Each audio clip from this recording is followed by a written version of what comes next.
Mike Macdonald held his first press conference, and finally, 8 days later, we have our coordinators.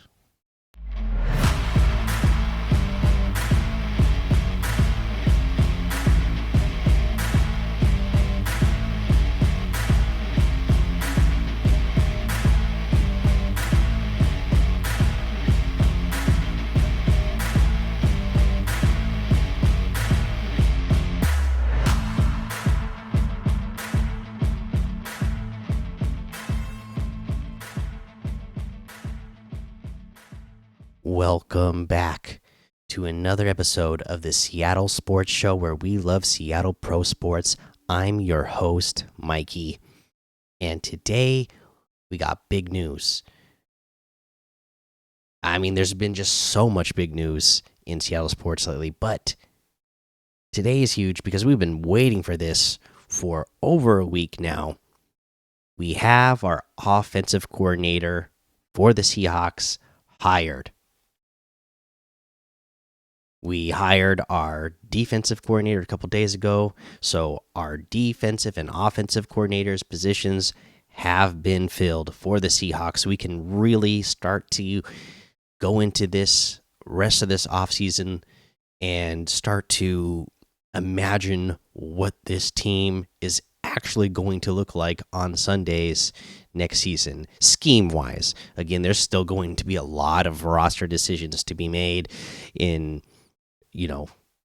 just who's going to remain on the team, who's going to be cut, any trades that might happen, the free agency, the draft. There's obviously a lot still going on. That'll be the Jimmys and the Joes, but we know a lot about what the X's and O's might look like next season. All right, so we're going to talk about that, but I kept waiting and waiting because there was so much big news happening all across Seattle sports. Mike Macdonald had his first press conference, and I haven't talked about it here on the podcast yet because, again, there were so many other things going on. I was like, okay, well, he had his press conference. They're going to get the offensive coordinator and the defensive coordinator hired soon. So I'll just, cover all these other big things that are happening, and then, and then I'll talk about the press conference. Well, so many big things kept happening that I didn't get to the press conference yet. And I still haven't even gotten to some of the other big things that have happened around Seattle. Yeah, I still haven't talked about Greg Santos being traded for the Mariners, which I planned on doing. This is what I was going to be doing on this recording. But I was recording my biggest podcast. If you don't know, I'm a pretty big podcaster in the Fortnite space. I have one of the biggest podcasts in Fortnite, the Daily Fortnite Podcast, it's called. So you can go check that out. I was recording that episode tonight, and it was a big episode tonight because there was a big update in that. And in the middle of me recording that, the news broke that Ryan Grubb had been hired as offensive coordinator. So I decided this is an emergency. We got to scrap the Greg Santos. We're not scrapping it. I'm still going to talk about it, but I'm going to put that one off until the next episode because I have to talk about the Seahawks now because I've been waiting to talk about the Seahawks because I was waiting for them to hire their coordinators. I thought it was going to be a quick process. Again, it took them over a week. We finally got them, but they're here. So I still need to talk about that press conference because there was a lot that went on in there. So we're going to talk about the press conference first. Then we're going to talk about our coaching staff and all the hires that we've made and kind of get into what that means for the team going forward. Okay. So let's talk about that press conference first. Mike Macdonald's first press conference as the Seahawks head coach. There was a lot that went on in there. The first thing that stepped out to me is, yes, this guy is a young head coach. Yeah, the guy is my age. We're only 6 months apart in age. But you can tell the difference between somebody who's been a head coach for a long time and somebody who has not been at the head coach position yet.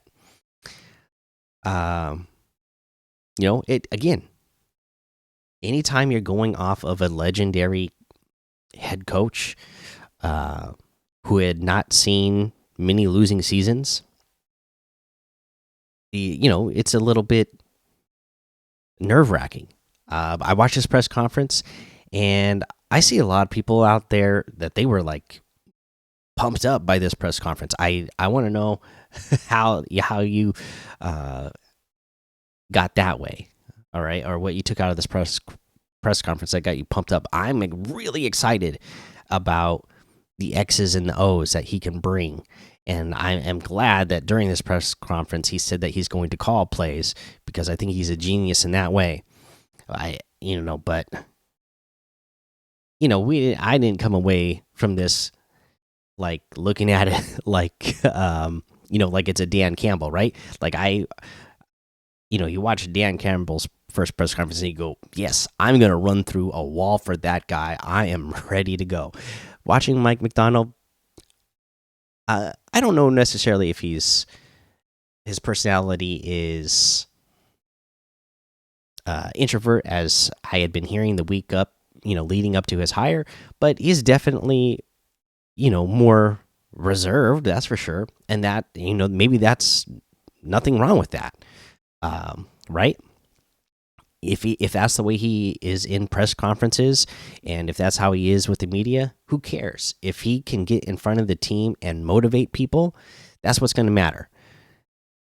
If that's his personality in front of the team, then I'm going to be concerned because, again, it just as myself, somebody, if that was my coach, if he was, and he talked about it again in this press conference that he knows he's monotone and he kind of has to be aware of that himself and he has to watch that.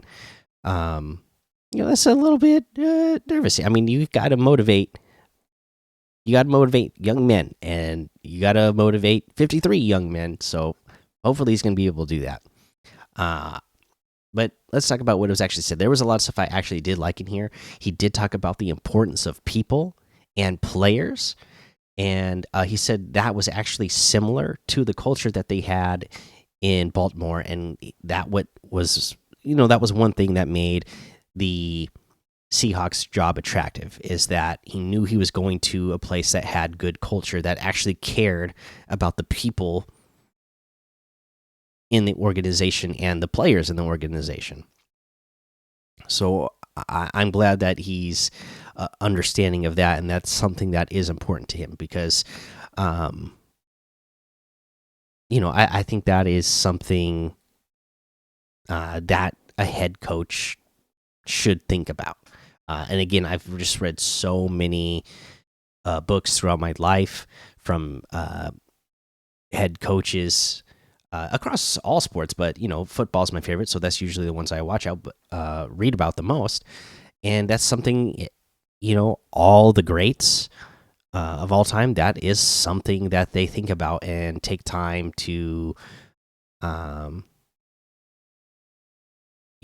make a part of their coaching, is caring about the players themselves as individuals. He said Jody Allen being as invested as she is in the team was also something he found appealing. Again, more speculation. How long is Jody Allen going to hold on to this team before she sells? Could it be a long time? I mean, they gave him, we now know, a 6-year contract. They're saying it is the biggest contract ever for a first-time head coach. So that was probably also appealing for him, being 6 years and the biggest contract ever for for a first-time head coach. Again, but that also, being something that obviously shows that Jody Allen is invested and interested in making this team good and having, and possibly sticking around, herself as owner for a longer period of time. He said that another good thing to hear was that he feels as though he and John Schneider have a similar vision for the team going forward, which is good because they're going to have to work together. And it sounds like John Schneider, whereas he's probably going to take in a lot of input from Mike Macdonald, it sounds like he is excited and is not going to. I don't expect him to relinquish control of the football operations to Mike Macdonald.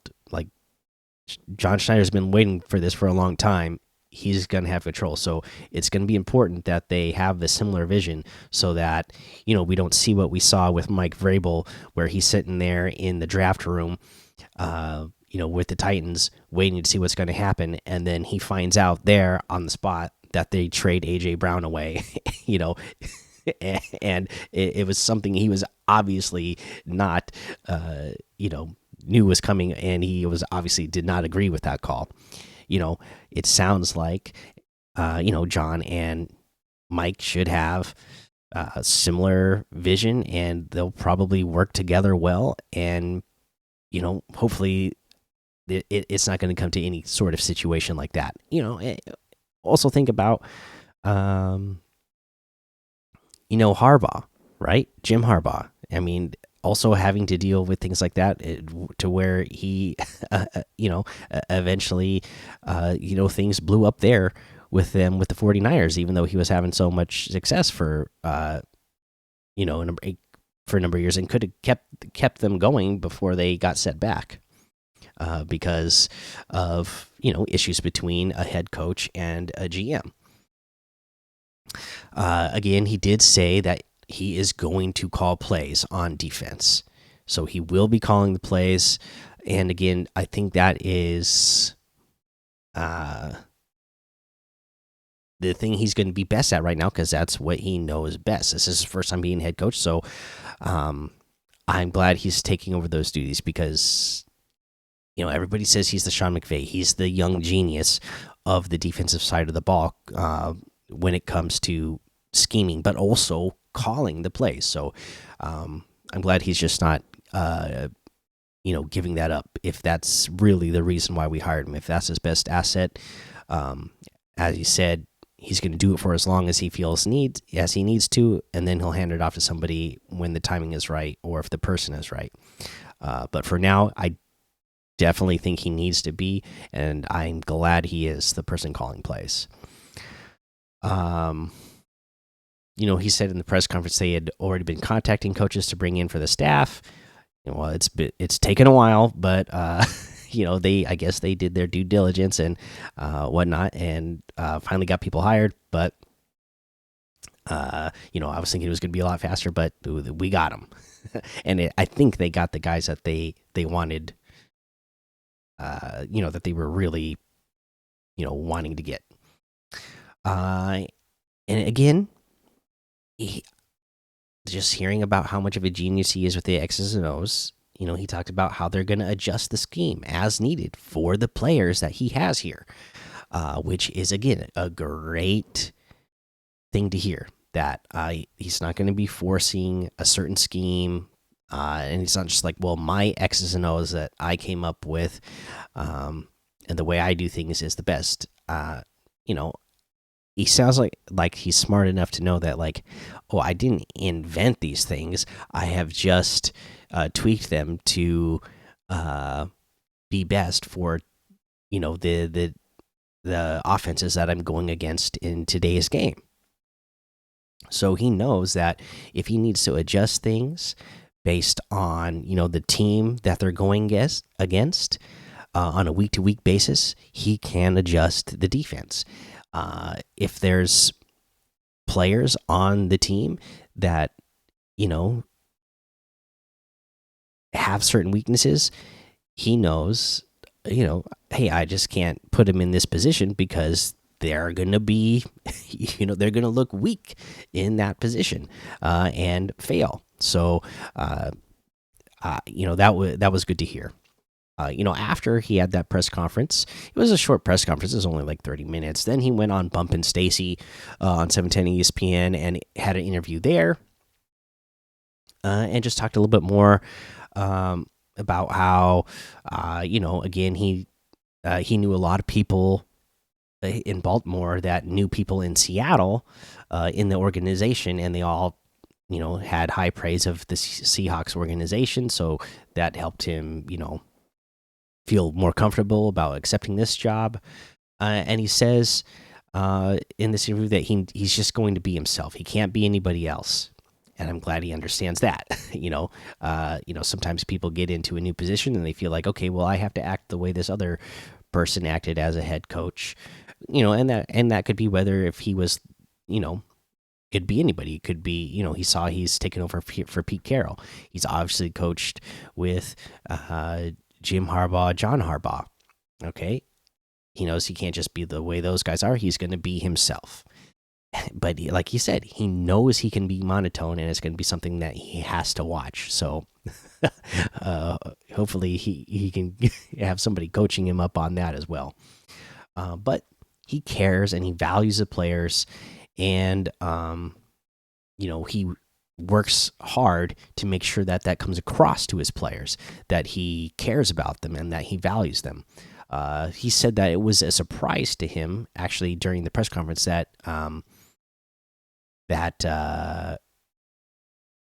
people would say that he was a player's coach, because he didn't think of himself that way. But because of the way that he cares about his players and values his players and takes time to make sure that they learn and know what to do and feel the most comfortable, his players love him for that, and that just must be enough to make his reputation, over the limited number of years he's been in the league. But even with that, they feel like, okay, yeah, this guy is a player's coach because he can connect and care about the players. He said, he tries to make sure that the players know that he's in it for them, and that they respect, and usually they end up respecting him because of that. He talked about how his defense can be aggressive, but he wants to get the most with the least. Okay, I just talked about how I'm a gamer, right? And I talked about Fortnite, but we normally talked about this in like a role playing game, right? Where you want to, where you're you would call it min maxing, right? You want to put in the minimum effort but get the maximum results. So if you go look at his defense, the way he calls his defense, yeah, he is min maxing. He is putting in the minimum effort but getting maximum results. Look how often he blitzes. Again, the Baltimore defense, the defense that he's been calling for the last 2 years, is one of the least. They blitz one of the least amount of times across all of the NFL. Like they're in the bottom. It was like the bottom 6 or bottom 7 of the league. Like they hardly ever blitz, but they show you across the line of scrimmage that they're going to blitz. Then they just don't. But they mix up where the pressure is coming from. They mix up which defenders at the line are actually rushing. They're only going to rush 4, but they're mixing it up. It might actually be those 2 linebackers in the middle, and then the edge lineman on the outside, and then you got the interior lineman dropping back into coverage. You might get the 2 defensemen, the 2 middle defensive linemen, and then your 2 outside linebackers coming in. Your 2, yeah, linebackers getting into rush, and then you're going to drop your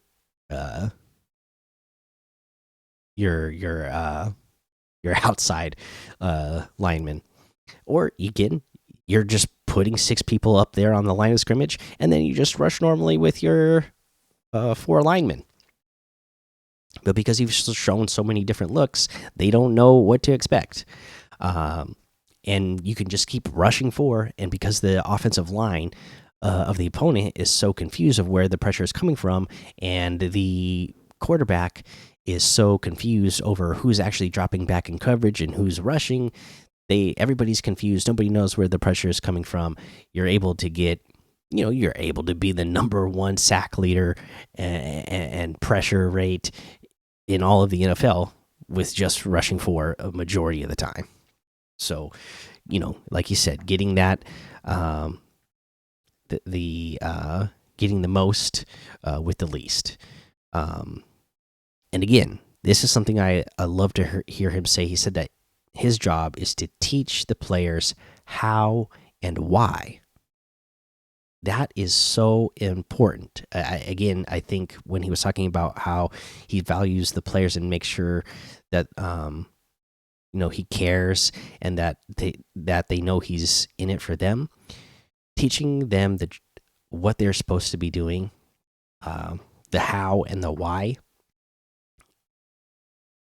That makes players feel so good when they actually can be taught, and then they understand how and why they need to be somewhere, and what they're doing. And then, as he said, the evidence shows up on tape, and it's easy to sell because he's done his work so, he's studied it so much that the evidence is there on tape. You show them how, you show them why, then it actually works out that way. Then the players are behind you and they believe in you. Again, this is what Kyle Shanahan is doing in San Francisco. He talked about it himself. All right. I just recently found out a lot of people don't know that the West Coast offense has been around since the 60s. Okay. Kyle Shanahan, though, he's been studying it his whole life, right? There was Bill Walsh. Then Shanahan was coaching with Bill Walsh forever. And then guess what? Kyle Shanahan was born, and he's been growing up learning about that and learning all the ins and out of that for his entire life. And he talked about that's why he's able to get his players to buy in, and why they are doing so good right now. Because he says, it doesn't matter what question any player at any position has for him on the offense, he can tell them exactly where they need to be, why they need to be there, how it helps out the rest of the team, and he can answer every question for them. And then they do it, and it works out, right? Because he has such a high level understanding of that offense. And that's why those players are so bought in over there in San Francisco right now. Well, if we can get the defense to buy in, and they understand, that's going to work out for us on defense. I mean, we saw it last year, right? We had a couple of people leave the Seahawks defense, which again was, the 2022 defense was horrible. I thought it was one of the worst defenses in the entire league, and we by miracle got into the playoffs, and then quickly got out. But that's because our defense was so bad, right? And then you saw a couple of big names that left that year, and they all complained about not feeling like they fit right in the scheme, or that they knew what was going on in the scheme. And that defense, the defense of the Clint Hurt, has been running the last couple of years. If somebody isn't teaching you the how and the why, and you're not understanding, then yeah, it could be really difficult. But it sounds like Mike has been working on that his entire life, and he'll be able to translate those things for the players, and hopefully it's going to lead to big big turnaround for our defense here. He says he likes the diverse amount of skill set that we have on the offense already. He likes the culture that's here. That he's going to be, quote unquote, chasing the edges. I liked hearing that he says he's relentless. He's, again, the way he has, been studying away and working so hard at mastering the X's and O's on the defense, and getting that down. He's going to be relentless about being, learning what it takes to be a head coach now for the first time, and,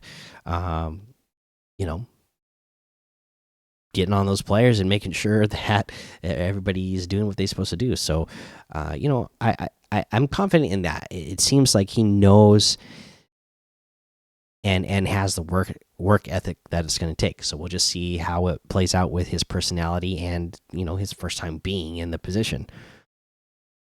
He said his relentlessness, it's going to manifest itself in different ways than you might see with other head coaches, but he said it will show, and believes that's going to help him get results.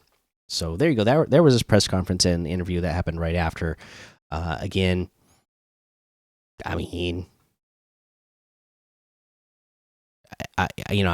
didn't do anything that made me ready to run through a wall for the guy. And that part's a little concerning, but everything else, I am like really confident in the fact that he will be a good head coach, and that we can look forward to having him here for the next 6 years. And again, just the fact that they gave him a 6-year contract is so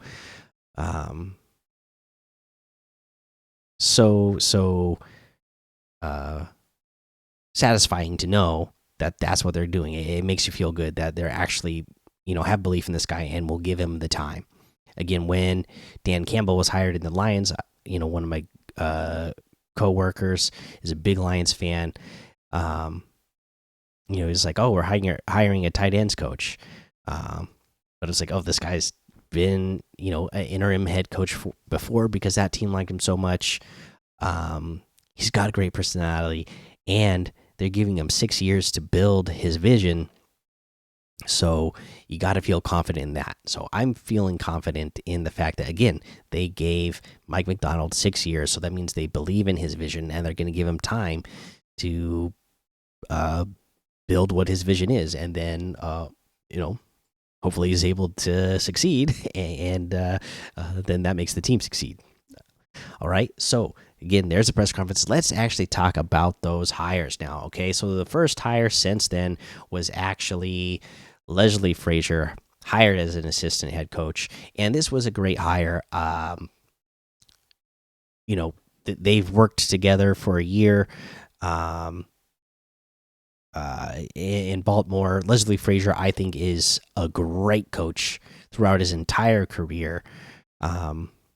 Most recently being with the Bills, and all those years he was with the Bills had good defenses, so he's going to be able to help with that kind of thing. But just again, him being the assistant head coach, I think he's the older guy that is around. He's almost, he's like almost 30 years older than Mike Macdonald, so he can be around there. He's the old veteran guy. He can be the sounding board. He can be the guy that is there for Mike, that when Mike is now dealing with situations he has not had to deal with before because he's never been a head coach, and he's still young, only 36, right? If he's dealing with situations he's never had to deal with, Leslie Frazier can be the guy that's there for him. And he can also have this assistant head coach when Mike, again, is because he's going to be calling the defense. He's probably going to be working with the defense even more so in a practice than just like a head coach that would be going around and working with different units, right? He's probably going to be spending a lot of time with the defensive side of the ball, and making sure everything is right there. So he can have Leslie Frazier there, hired as the guy that he trusts to make sure everything that he wants to be done is happening around the rest of the building while he is, sitting in there with the defense and focusing on that. So I think excellent hire. Really excited for that one. And I think just a really smart decision to hire somebody like a Leslie Frazier with, decades of experience in the NFL. Now, let's kind of go over some other hires. We'll get to the offensive coordinator, defensive coordinator. They made us wait for those, so we're going to wait just a second more. They went out and hired Jay Harbaugh as a special teams coordinator. Hey, Jay didn't, follow his dad to San Diego. He didn't decide to go join his uncle over in Baltimore. That should tell you that obviously all the Harbaughs have a great confidence in Mike Macdonald, and Jay Harbaugh, trying to make a name for himself, decides to separate from his immediate family and goes with Mike Macdonald to be a special teams coordinator for the Seahawks. Again, he's probably got great advice. Took counsel from his father and his uncle, saying like, "Hey, what if I go work for Mike?" And I think I can start branching out if I go work for Mike. I'm sure Jim and John endorsed it, right? Because they think so highly of Mike Macdonald. So that should tell you something. Then they hired Kirk Olivedati as the linebackers coach. All right. Then they, we'll talk about the other one after that. So let's go ahead. Let's talk about the actual coordinators that have been hired now. Aiden Durd hired as the defensive coordinator. All right, Aiden Durd. He has been the Dallas Cowboys, the defensive line coach, since 2021. All right, so the last couple of seasons, he's been the Cowboys defensive line coach, and just think about that. The Cowboys have been a top defense over the last number of years. Again, yes, Dan Quinn was the coordinator, but you got to think how good has that defensive line been? Hey, they've been really good. Yes, they have some star players on that defensive line, but I mean, that has to tell you that Aiden Durd was part of, helping develop that. So, he's hired in here. He's the coordinator, but we all know Mike Macdonald is actually one calling the plays. So I think this is a good hire and a good step up for Aiden Durd here. Gives him a chance to, step up and get more experience. But Mike he's going to be the play caller. So I'm still confident. If we were just hiring Aiden Durd to come in here and be the defensive coordinator, I would be a little bit more iffy. If we knew that, like, oh, hey, this guy's actually running everything on defense, he's also going to be calling the plays, I would feel a little bit more iffy. But it's, it's kind of like Mike has his vision. Again, he's going to have to be the head coach, so he's not going to be able to spend all of his time with the defense, but he can pass along what he wants done to Aiden Durd, and he can trust Aiden Durd is making sure those things are happening when he is spending time with special teams, when he's spending time with the quarterback, when he's spending time with the offensive side of the ball. So, again, not a bad hire. Again, some other things about Aiden Durd. One, he's the first coach out of the United Kingdom to get this high of a position.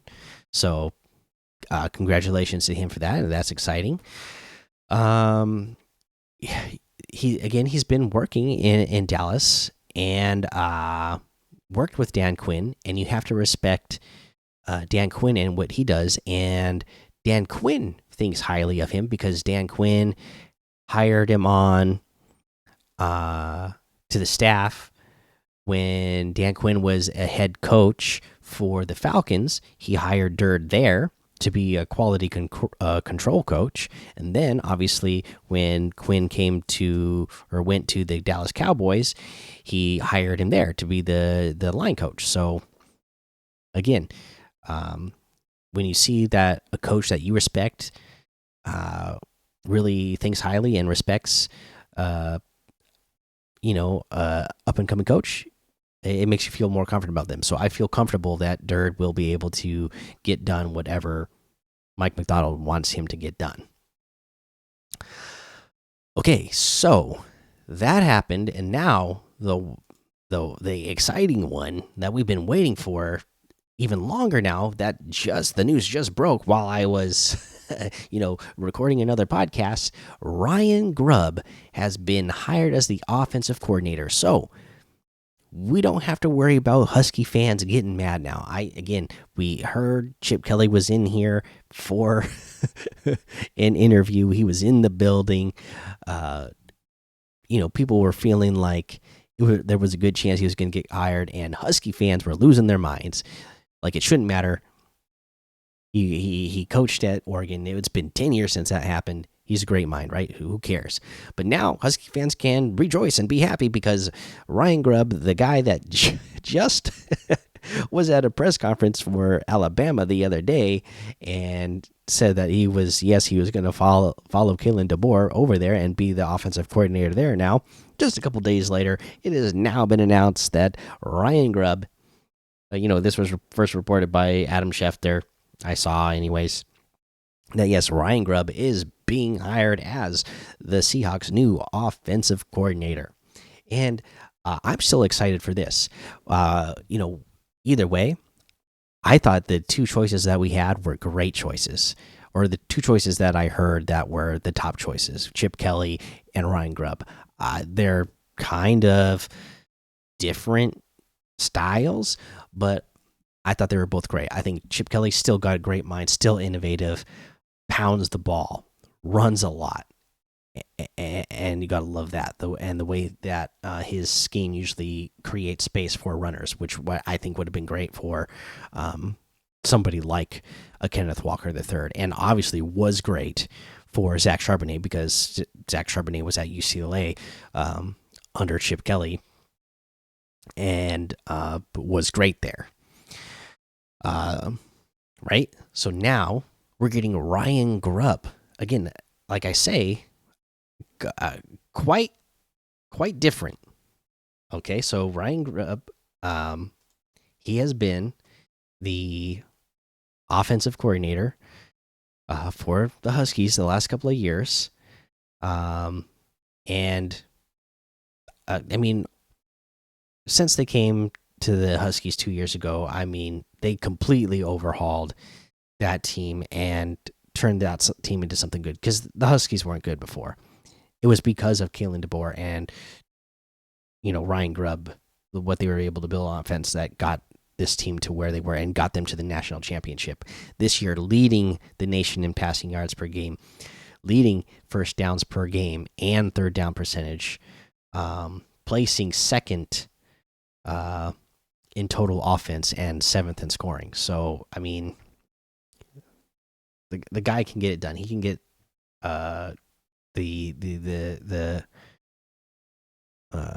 he can call a game. He can call an offense. Now again, it's going to look different from what we're used to, right?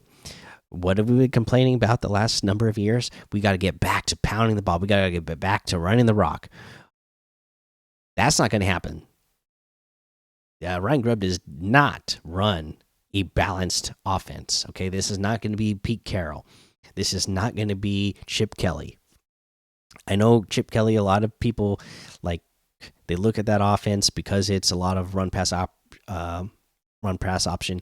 People will think like, oh, it's finesse. No, they pound the ball. They run a lot. That's why the Ducks. That's why the Eagles. That's why UCLA. They're always near, anywhere he's coached, they're always near the top of the league of whatever he's coaching and rushing because they pound the ball. Well, what we're getting with Ryan Grubb, I'm sure a lot of you already know because I'm sure a lot of you are Husky fans, but in case you don't know, Ryan Grubb passes the ball a lot. There's a reason why they lead the nation in passing yards per game. Okay? So, I mean, over the last couple of years, here's what they did in college. You're not going to put these kind of numbers up in the NFL because the talent is too high and too even. It's not college, but yards per game, 487 yards per game. Again, being in a pass heavy offense, they were sixth in scoring with 36.7. Again, you're not going to touch those kind of numbers in the NFL because the talent is just too high. But the passing yards per game alone, 355.8 yards per game over the last two seasons. Again, probably not going to reach that. You'd have to have the most elite of elite quarterback and weapons in the NFL to be averaging that across a 17 game regular season. But this is what we're looking at. They ranked 15th in drop back percentage and play calling. They call passing plays 61.8% of the time. We'll say 62% of the time. Basically 2/3 of the time, the Huskies were calling passing plays. So, again, it's going to look a lot different if he's going to come into the Seahawks and run that type of offense. It's going to be very different for what we're used to from not just the last 10 years or 14 years with Pete Carroll, the last like 20-25 years in Seahawks in general is going to look very different. So we'll see. I mean, like you've been hearing me say over this last season, I think, with the weapons that Seattle has, like they could be one of the top offenses based on that. So, Ryan Grubb, maybe he can get that done with this team.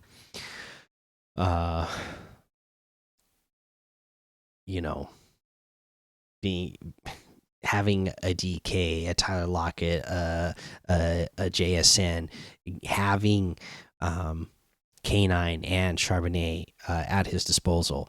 It would be great to see the ball thrown to the running backs more often, and them gaining yards that way. So, I'll be excited to see what we get out of that. I mean, some other numbers for what the Huskies did with Ryan Grubb. Again, we can look at just this last year, right? Again, just showing how imbalanced it is. Just this last year, passing attempts 574 to rushing attempts 411. Yeah, it's not balanced at all. It's very pass heavy. They're going yards per attempt, basically 9 yards per attempt, 8.98, 9 yards per attempt. They had 28 touchdowns this year. Passing. Again, rushing wise, just averaging 4.3 yards per attempt, 118 yards, per game. Again, we're talking college, so it's not the highest. I mean, let's see here. I mean, they still had 28 touchdowns on the ground, which is great. 38 touchdowns through the air. Yeah, I don't know. Third down conversion, though, like we said, that is really good. That's one of my biggest things is that Seahawks have not been converting on third down. They were converting on third down at basically a 44% rate. That will be much improved over what we had. Fourth down conversions, they were converting at a 63% rate. So, maybe again, it's the NFL, it's not college. Analytics are starting to take over a little bit more across NFL. Maybe we'll see them go for it on fourth down more. Definitely more than what Pete would have done. Pete, while up to date with the game he's definitely, some principles he still had were more old school. He's gonna, punt or go for a field goal on fourth down was the way. I'm guessing Dan Campbell wish he had done the same in their last playoff game. But maybe Ryan Grubb here, maybe we'll see, more attempts on fourth and shorts than we have over the last 14 years. But yeah, I mean, that's what we're looking at. Ryan Grubb, offensive coordinator, Aiden Durr, defensive coordinator. I think the bigger one, bigger piece of news there is Ryan Grubb because he's the one actually going to be running that offense and calling the plays on the offensive side of the ball. So I think that is a huge hire, and one we could be excited about. I don't have the stat in front of me, but I know the other thing about Ryan Grubb's passing offense. Oh, before I get to that, actually, the other thing I gotta mention is Ryan Grubb is bringing with him offensive line coach Scott Huff, and again, the way the Huskies' offensive line was the last couple of years, if Scott Huff is going to come in here and he has the same sort of success developing NFL players as he did at the college level, then my goodness, we are going to be really excited about what we get because that offensive line was looking like one of the best offensive line in all of college football. And that, again, that was one of the things that got them to where they were. Every time I would hear that the Huskies were underdogs in games, it was like, oh, well, they're just not as physical of a team, and they're going to get out physical. It happened in the national championship game, but most of the time, and their defensive line, yeah, not as good, but their offensive line, no matter who the opponent, they were aggressive. They weren't, getting tossed around. They could bring it. And again, they were one of the top offensive lines, so that would be really great to see. We still have two young tackles. We have Olu Oluwatimi, who I still think can either be your starting center or one of your starting guards going forward.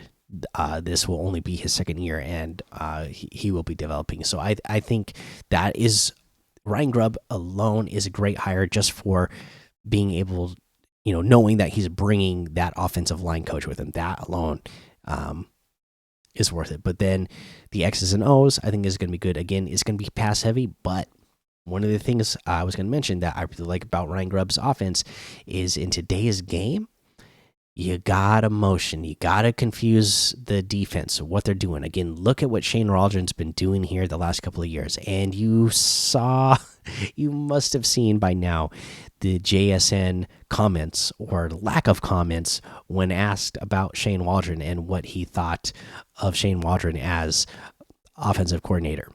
You know what I thought? I thought it was just horrible. I'm glad he's somewhere else. I mean, I wish him the best. I hope he has success. I know everybody works hard and it's their dream to get to that level and have success. So I wish that for him. In general, I'm just glad I don't have to watch him try to do it here. But yeah, I mean, you saw how plain and vanilla the offensive play calling was here. Ryan Grubb, go watch those Husky games. I'm sure a lot of you probably have watched a lot more of the Husky games than I have, because I'm just in general stick to pro sports. But the games I have watched of the Huskies the last couple of years, they motion a lot, and that is so important. Again, you need, just the way Mike Macdonald likes to keep the offense on their toes with his defensive play calling. Ryan Grubb is going to keep opposing defenses on their toes with his play calling. I don't remember exactly where the rank was. I saw this stat a few weeks ago and I didn't save it, but the amount of motion and shifting that the Huskies did was like in the top 5. Again, I don't remember the exact rank, but they're top 5 for the amount of plays that they use motion and that they would do pre-shifts before the ball is snapped. Okay, and that, again, that helps your quarterback out so much as well, because you're motioning your receivers, you're motioning your running backs, and then the defense has to react, and that helps the quarterback read what the defense is doing and help them decipher what the defense is actually calling before the play even happens, before they even snap the ball. Okay, you'll see that in with the 49ers, and that type of offense, right? Like most of the time, before the ball is snapped, before the ball is even snapped, the decision where the ball is going to be thrown has been made because there's so much motion between the running back, between the receivers, the way you have them a bunch in different formations. All of that is telling the quarterback before the ball is even snapped. It's telling them exactly what that defense is about to do. And unfortunately, the last couple of years, with the way the offensive was called with the Seahawks, I mean, they were just making it easy for defenses to know what we were going to do on offense, and it would just make, you know, it is amazing how productive the Seahawks teams were for the type of play calling we were getting. I mean, that just shows how great the players that we have here are on offense. Now, you get them in this type of offense. Again, I think it can just unlock so much more. And it does make me excited about the future of this team because if Mike Macdonald can just take the roster that we have right now on defense and just get them to play average level defense, going from like near the bottom, like ranked 27 to 28, if he can just get them somewhere around 15, 16, that is going to give this team another win or two. And then you bring a guy in the offense that is actually innovative, actually, making it hard on opposing defenses. That's another add-on win too. And then we're talking about not a 9-win team. We're talking about the type of team that I talked about. This team could potentially be this last year. They potentially could have won up to 12 games, right? I mean, think about it alone. Those 2 games against the Rams, garbage, right? And we should have had those. We should have had those guys, just based on talent alone. The talent just wasn't being utilized. You get a couple of guys in here that actually utilize the talent that you have on offense and defense, then boom, there's another win or two. Then you're talking about being in the playoffs and then hopefully making a run once you're in there. All right. Okay. Well, I've gone on a lot.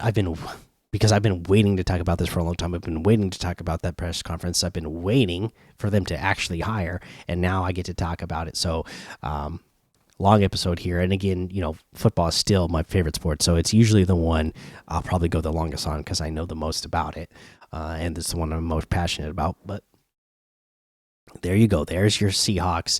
There's your new hires.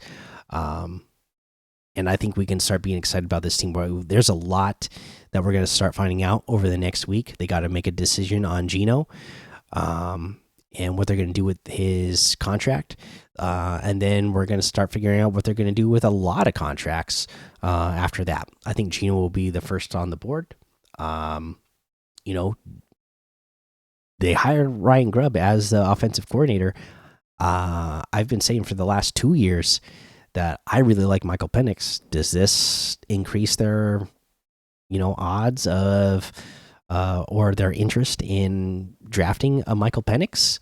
Some people are saying that he's going to be drafted not until the second or maybe even as late as the 3rd round now. I mean, honestly, some of the scouts I follow, because of his injury history, don't even have him.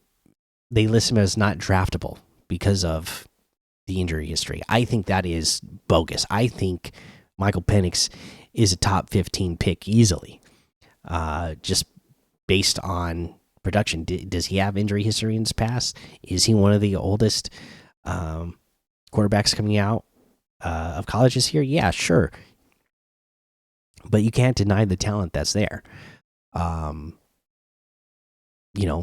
And again, with the Geno contract, there's so many weird things with that, right? I hear everybody being worried about the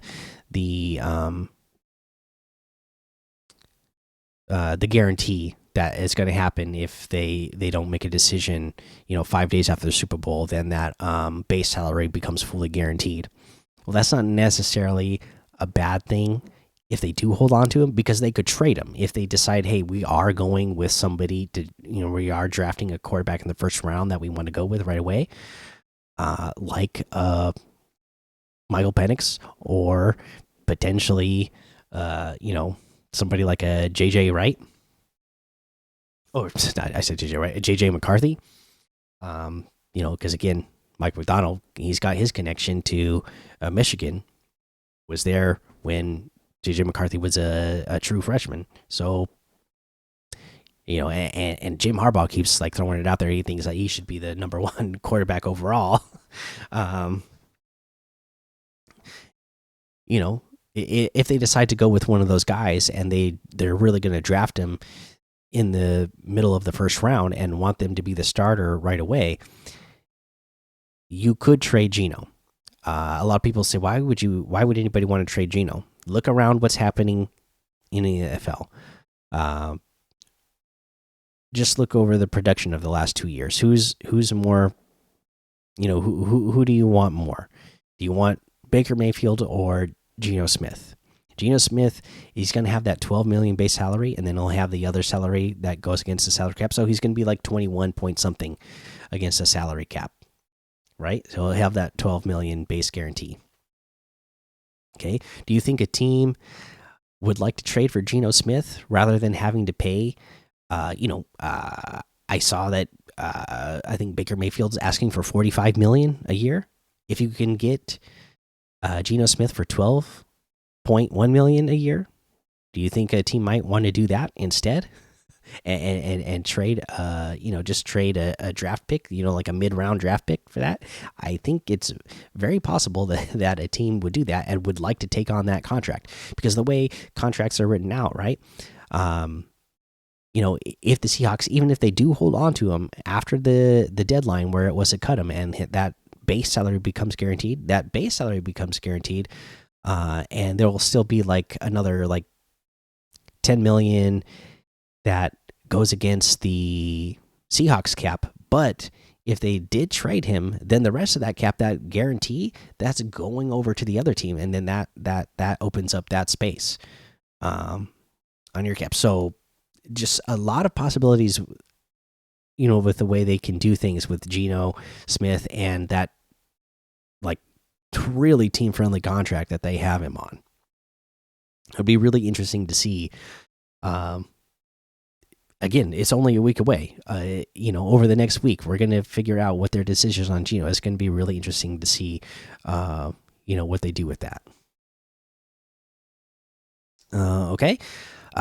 Just some interesting things to think about. We'll be talking about all that kind of stuff a lot more very soon. I have a lot of plans to talk about off-season stuff with Seahawks. We're going to talk, players who should stay, go, be cut or restructured. We're going to look into the contracts of that kind of stuff and what this team can do to, free up space and change and become a better roster for next year.